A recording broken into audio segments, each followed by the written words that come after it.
Olá, bem-vindos ao nosso mergulho de hoje. Olha, eu vou confessar uma coisa. Há anos que eu tento, de verdade, criar o hábito de meditar. Todo mundo fala que é ótimo, os benefícios são super claros, mas na hora de sentar e não fazer nada, parece a tarefa mais entediante do mundo. Minha mente já dispara, sabe? Tem louça para lavar, preciso responder aquele e-mail e eu sempre desisto. A nossa missão hoje é descobrir se existe uma solução real para isso. Algo que vá além do, tenha mais força de vontade. E para isso a gente vai analisar um capítulo bem específico do best-seller Hábitos Atômicos, do James Clear. É o capítulo 8 e o título já é uma promessa e tanto. Como tornar um hábito irresistível. A ideia é ver se a gente consegue sair daqui com uma ferramenta prática que nos ajude a, de fato, querer fazer as coisas que a gente sabe que são boas. E essa é a palavra-chave, né? Querer. O livro todo se baseia no modelo de 4 leis para construir hábitos. Só para recapitular rapidinho. 1. Torná-lo claro. 2. Torná-lo atraente. 3. Torná-lo fácil. E 4. Torná-lo satisfatório. Hoje a gente vai focar na segunda lei, torná-lo atraente, que é o coração desse capítulo. E o genial aqui não é só o conselho, mas a exploração da psicologia por trás do desejo. O autor basicamente nos pergunta, como é que a gente pode engenhar o desejo a nosso favor em vez de ser refém dele? Engenhar o desejo. Gostei disso. Bom, vamos começar a desvendar isso então. O capítulo abre com uma história que parece assim saída de um documentário de natureza, meio bizarro. É sobre um cientista holandês, o Nico Tinbergen, que estudava gaivotas prateadas lá nos anos 40. Ele percebeu que os filhotes bicavam uma manchinha vermelha no bico dos pais para pedir comida. Um comportamento bem simples, né? Mas aí vem a parte estranha. O Tinbergen, que depois até ganhou um Nobel por isso, decidiu fazer um experimento. Ele fez uns bicos falsos, de papelão, e quando ele mostrava um bico sem a mancha vermelha, os filhotes assim nem ligavam. Mas aí ele criou uma versão exagerada. Um pedaço de papelão com 3 faixas vermelhas enormes. E o que aconteceu? Os filhotes ficaram malucos por aquilo. Eles preferiam o bico falso e exagerado ao bico real da própria mãe. Tinbergen chamou esse fenômeno de estímulo supranormal. E o mais louco é pensar como essa ideia das gaivotas se aplica totalmente ao nosso dia a dia hoje. Um estímulo supranormal é basicamente uma versão intensificada da realidade. Uma versão que aciona nossos instintos de uma forma muito mais poderosa. E o nosso mundo moderno é um campo minado de estímulos supranormais. Eles não estão aí por acaso, sabe? Foram projetados para serem irresistíveis. Como assim, projetados? Pensa na indústria alimentícia. O livro cita como eles gastam fortunas para encontrar o tal do ponto de felicidade de um produto. Não é só sobre ter um gosto bom. É a combinação exata de sal, açúcar e gordura que faz nosso cérebro primitivo acender que nem uma árvore de Natal, porque ele foi programado para buscar calorias densas para sobreviver. Um salgadinho, tipo um Doritos, é uma versão supranormal de uma batata. É muito mais atraente. Imagino que isso vá muito além da comida, né? Com certeza. As redes sociais são um exemplo perfeito. Na vida real, receber um elogio, um reconhecimento é algo esporádico. No Instagram, você posta uma foto e recebe dezenas de curtidas em minutos. É uma dose concentrada e exagerada de validação social. Da mesma forma, a pornografia online apresenta uma frequência e uma variedade de estímulos que são impossíveis na vida real. Em todos esses casos, a versão fabricada da realidade é mais atraente que a própria realidade. Peraí, isso é um pouco assustador. Quer dizer, então quando eu falho em meditar e acabo pegando a celular, eu não estou lutando só contra a minha falta de disciplina. Eu estou lutando contra exércitos de engenheiros e cientistas cujo trabalho é, essencialmente, hackear meu cérebro para me manter viciada no produto deles? Exatamente essa é a conclusão do livro. A disputa é desigual. Não se trata de fraqueza moral, mas de um ambiente que foi otimizado para capturar nossa atenção. E a lição que o Clear nos dá é: se a gente não pode mudar um ambiente, a gente precisa entender as regras do jogo. Para construir um bom hábito, a gente precisa torná-lo tão atraente quanto as distrações que competem pela nossa atenção. A pergunta é, como?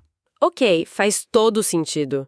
Se o nosso cérebro é programado para perseguir essas versões exageradas de recompensa, como isso funciona num nível biológico? O livro entra nesse detalhe, né? Ele aponta para um neurotransmissor bem famoso, a dopamina. Sim, e aqui o capítulo desfaz um mito muito comum. A maioria de nós associa a dopamina ao prazer. Você come um chocolate, sente prazer e acha que foi a dopamina. Mas as pesquisas que o autor cita mostram algo muito mais interessante. A dopamina não é tanto sobre o prazer da recompensa em si, mas sobre a motivação e a antecipação para chegar até ela. A grande sacada é essa. O pico de dopamina não acontece quando você recebe a recompensa, ele acontece quando você a antecipa. Seu cérebro libera dopamina não quando você dá a primeira mordida no bolo, mas quando você o vê na vitrine da padaria e decide que vai comprar. É a expectativa de uma experiência recompensadora que move a gente para a ação. O desejo, sabe? Alimentado pela dopamina, ele é um motor que liga o carro. Sem essa antecipação, a gente nem se dá o trabalho de girar a chave. Uau, ok. Isso é um aha moment pra mim. Caiu a ficha. Então, voltando pro meu problema com a meditação. O problema não é que a meditação em si seja insuportável. O problema é que a antecipação dela é nula. Meu cérebro não espera nada de bom dali. Pelo contrário, ele antecipa o tédio. Enquanto isso, a antecipação de pegar o celular e ver uma notificação é altíssima. A dopamina já tá lá, me empurrando pro celular antes mesmo de eu desbloquear a tela. Precisamente. Você descreveu o dilema perfeitamente. O hábito de meditar, cujos benefícios são de longo prazo, abstratos, ele não gera essa onda de dopamina antecipatória. Já o hábito de checar as redes sociais é uma máquina de gerar essa onda.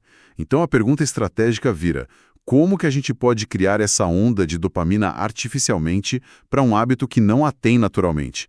Como a gente pode, enganar nosso cérebro para que ele sinta essa expectativa boa por algo que a princípio parece um esforço? Exato. Existe uma técnica para isso, um jeito de construir essa isca para o cérebro. Sim, e essa é a grande ferramenta prática do capítulo. Chama-se empacotamento de tentações. No original, Temptation Bundling. A ideia é elegantemente simples. Você junta uma ação que você quer fazer com uma ação que você precisa fazer. Você usa o desejo por uma coisa para te puxar para outra. Interessante. E o que é fascinante é que isso não é uma ideia completamente nova. É uma aplicação genial do que na psicologia comportamental se chama princípio de Premack, que basicamente diz que uma atividade mais provável, algo que você gosta, pode reforçar uma atividade menos provável, algo que você precisa fazer. O que o James Clear fez foi dar um nome super cativante e uma fórmula muito fácil de aplicar. Uma fórmula. Gosto de fórmulas. Qual é? Ideia com outra do livro, o empilhamento de hábitos, que é ancorar um novo hábito em um já existente. A fórmula completa fica assim. Parte 1. Depois de hábito atual, eu vou a hábito que eu preciso. E a parte 2. Depois de hábito que eu preciso, eu vou a hábito que eu quero. Ok, vamos ver isso na prática. O livro dá um exemplo, certo? Sim. Imagine que alguém precise criar o hábito de expressar mais gratidão, mas o que essa pessoa realmente quer fazer de manhã é ler as notícias. O hábito atual pode ser tomar o café da manhã, usando a fórmula. 1. Depois que eu tomar meu café da manhã, hábito atual, eu vou dizer uma coisa pela qual sou grato, hábito que preciso. 2. Depois de dizer pelo que sou grato, hábito que preciso, eu vou ler as notícias, hábito que quero. Entendi. A leitura das notícias, que é a tentação, a coisa que a pessoa já deseja, vira a recompensa imediata por fazer o hábito da gratidão. É isso? É exatamente isso. Mas o efeito vai além. No começo, você faz o hábito da gratidão como um pedágio para chegar na sua recompensa. Mas com o tempo, algo mágico acontece no cérebro. Ele começa a associar a prática da gratidão com a antecipação prazerosa de ler as notícias. Aquela onda de dopamina que antes era só pela notícia, começa a ser liberada um pouco antes, já quando você pensa em praticar gratidão. O hábito que você precisa fazer se torna o gatilho para o hábito que você quer fazer. E ele, pega carona nesse desejo. Isso é genial. Mas, sendo a advogada do diabo aqui, parece bom demais no papel. Na prática, o que me impede de simplesmente pular a parte chata? Hoje não vou dizer pelo que sou grata, mas vou ler as notícias mesmo assim. A gente é mestre em se auto-sabotar, né? como esse sistema se protege contra a nossa própria preguiça? Ótima pergunta. O sistema não é a prova de falhas no curto prazo. No primeiro dia, você pode sim pular a parte chata. A estratégia não é sobre ter uma força de vontade de ferro num único momento. É sobre neuroassociação a longo prazo. A cada vez que você cumpre a regra, você fortalece a conexão no seu cérebro entre gratidão e notícias. Com o tempo, o ato de pensar em gratidão começa a literalmente parecer mais atraente. Você está recondicionando sua resposta emocional. O objetivo não é se forçar, é fazer com que a força não seja mais necessária, porque o desejo começa a surgir naturalmente. Então a recompensa tem que ser muito bem escolhida. Eu mesma já tentei algo parecido e falhei miseravelmente. Criei a regra. Depois de responder 10 e-mails de trabalho, o que eu preciso, eu posso olhar o feed do Instagram por 5 minutos, o que eu quero. O resultado? Eu comecei a sentir uma pontada de ansiedade toda vez que abri o Instagram, porque ele me lembrava que ainda tinha uma caixa de entrada lotada me esperando. Foi um desastre. Esse é um ponto crucial e uma nuance importante. A recompensa, o hábito que você quer, precisa ser um desejo genuíno, quase uma indulgência, e não algo que te conecte de volta ao estresse do hábito difícil. No seu caso, o Instagram estava muito próximo do universo do trabalho, da produtividade. Talvez funcionasse melhor com algo totalmente diferente, tipo, depois de zerar 10 e-mails, vou ouvir um capítulo do meu audiolivro de ficção. A dissociação é fundamental. A recompensa tem que ser um verdadeiro escape, sabe? Faz todo sentido. Então, a mensagem principal que eu tiro deste capítulo é que a gente precisa parar de tratar a construção de hábitos como um exercício de disciplina bruta e começar a pensar como um designer, um arquiteto de desejos. O empacotamento de tentações é basicamente uma ferramenta para criar a nossa própria versão de um estímulo supranormal para um hábito saudável. Perfeito. Você resumiu a filosofia do capítulo. E para consolidar, o livro termina com um resumo bem direto.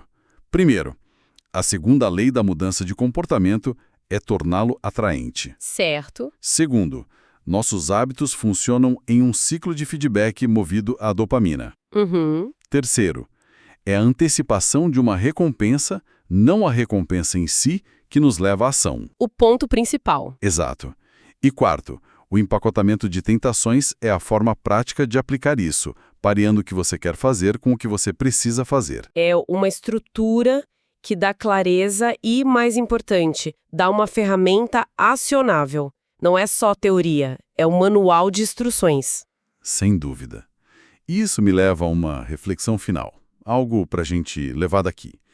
O capítulo deixa bem claro como empresas de tecnologia e de alimentos usam equipes de neurocientistas, de psicólogos, para projetar produtos que capturam nossa atenção e moldam nosso comportamento. Eles fazem essa engenharia do desejo em uma escala massiva para fins comerciais. A pergunta provocadora que fica é: se organizações usam essa engenharia de forma tão eficaz para nos influenciar, o que aconteceria se nós aplicássemos essa mesma engenharia de forma deliberada em nossas próprias vidas? Como seria possível projetar um dia não apenas para encaixar bons hábitos, mas para que esses hábitos se tornassem as coisas mais atraentes, as mais desejáveis a se fazer? E se o treino na academia fosse o gatilho para o podcast favorito? E arrumar a mesa fosse o gatilho para aquele café especial que se adora? O que a gente poderia alcançar se nos tornássemos os principais arquitetos do nosso próprio desejo?